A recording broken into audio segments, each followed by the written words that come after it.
sido relativamente eficiente. Entonces, quizás ahí tendríamos que ver, hay otros medios, no solo la educación es muy importante, pero no solo se construye nación a través de la educación, y lo que sí estoy de acuerdo contigo de manera absoluta es en algo que tú planteas como una duda y que yo no lo plantearía como una duda. Los relatos sobre la identidad nacional se construyen de arriba hacia abajo, es decir, son absolutamente verticales. Efectivamente, tal como dice Paolo, uno no es genéticamente mexicano. Bueno, es que tenemos este problema, digamos, de estar escribiendo la historia sabiendo cómo termina.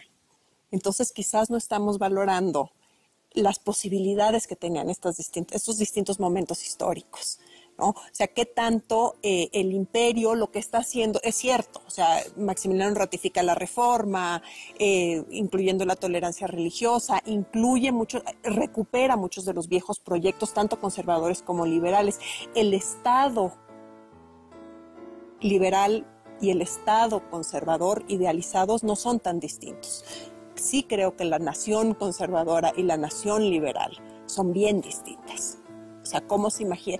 ¿De qué tipo de pasado venimos? Y es una nación cultural.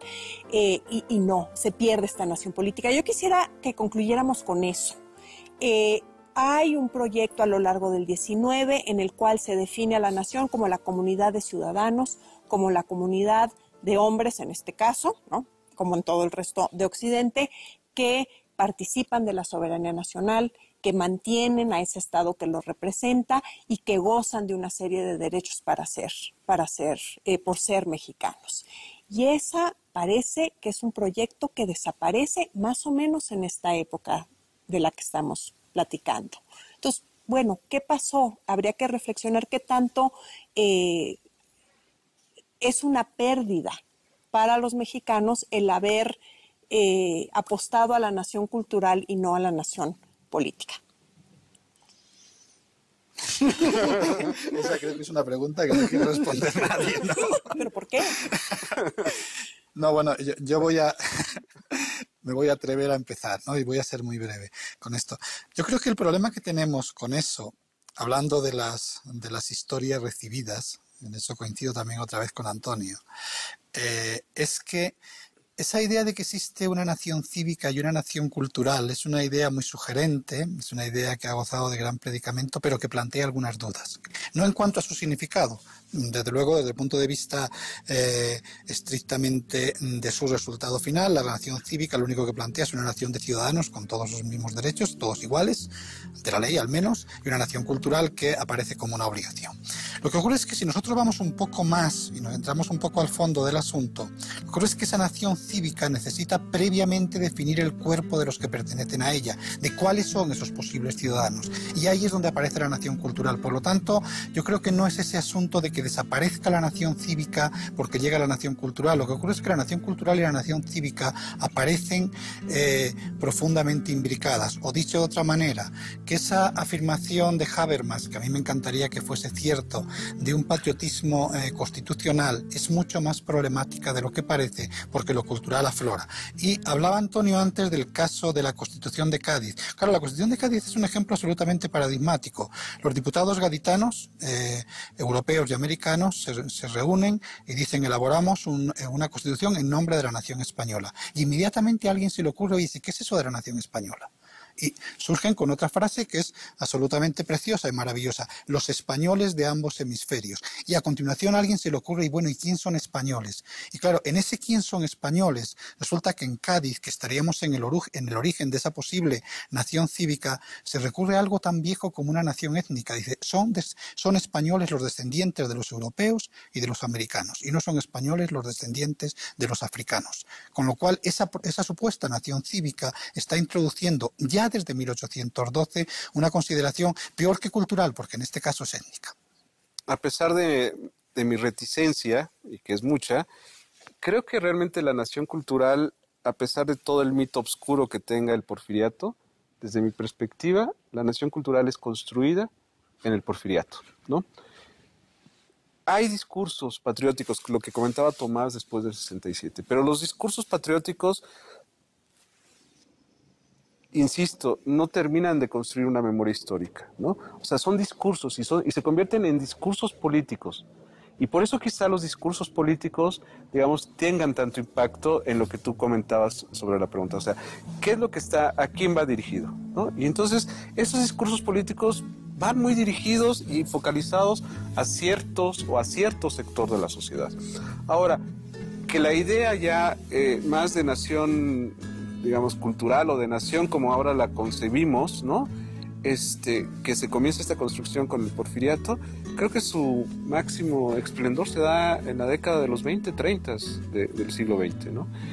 Y llamativamente también ese nacionalismo de los 20, 30 del siglo XX hace lo mismo que hicieron los liberales y conservadores. O sea, retoman la parte que les corresponde y que les interesa del pasado, ¿no? Y lo acomodan para justificar sus discursos, para supuestamente hacer otro tipo de elementos. Y creo que en ese sentido, desde qué es lo que representa el juarismo en la historia de México en el periodo de la República Restaurada y lo que implicó el imperio de Maximiliano, son el mejor reflejo de una lucha más contemporánea entre la nación mexicana que la representaba Juárez, y es el mejor exponente de eso, y un invasor, ¿no?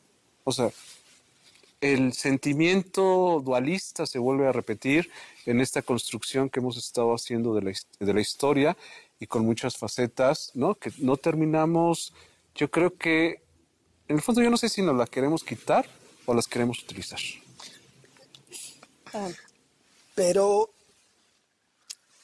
habría algo que agregar, que yo quisiera agregar. Desafortunadamente esa no es mi área de mayor competencia. Yo dejo la discusión de la nación cultural a Tomás, a Antonio, a lo mejor a ti, que saben mucho más.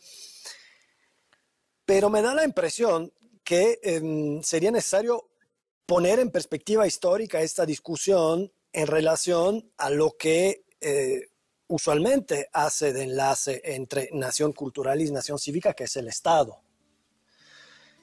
Y desde ese punto de vista, yo sí creo que el Estado liberal es un Estado diferente con respecto al modelo de Estado conservador, por la sencilla idea que en la opinión conservadora el idioma, el español y la religión católica son el cemento fundamental de la sociedad, y para el modelo liberal no.